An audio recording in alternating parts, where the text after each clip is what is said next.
সম্মানিত যাত্রীগণ, সিঙ্গাপুর এয়ারলাইন্সে স্বাগতম। বিমান সম্পূর্ণ থামা এবং ইঞ্জিনের শব্দ বন্ধ না হওয়া পর্যন্ত অবশ্যই সিটবেল্ট বাঁধা অবস্থায় সিটে বসে থাকবেন। সিটবেল্ট বাঁধার সংকেত বন্ধ হবে এবং ক্যাবিনের আলো সম্পূর্ণ জ্বালিয়ে দেওয়ার পরই সিটবেল্ট খুলবেন এবং নাম্বার সকল প্রস্তুতি নেবেন।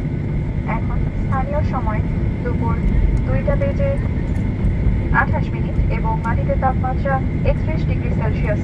নামবার সময় সঙ্গে আনা সকল হাত ব্যাগ ইত্যাদি সাথে নিয়ে নামবেন। মাথার উপরের লকার সাবধানে খুলবেন যাতে ভেতরকার মালামাল আপনার বা অন্য কারো ওপর না পড়ে। যে সকল যাত্রী কানেক্টিং ফ্লাইটের অন্যত্র যাবেন তারা টার্মিনাল বিল্ডিং এর ট্রান্সফার ডেস্কে যোগাযোগ করবেন। বিমান বাংলাদেশ এয়ারলাইন্সের ক্যাপ্টেন AH মেহেদি ও সকল ক্রুদের পক্ষ থেকে বিমান বাংলাদেশ এয়ারলাইন্সে ভ্রমণ করার জন্য আপনাদের আন্তরিক শুভেচ্ছা ও ধন্যবাদ জানাচ্ছি। আগামীতে আবারও বিমানে ভ্রমণের আমন্ত্রণ রইল। আল্লাহ হাফেজ।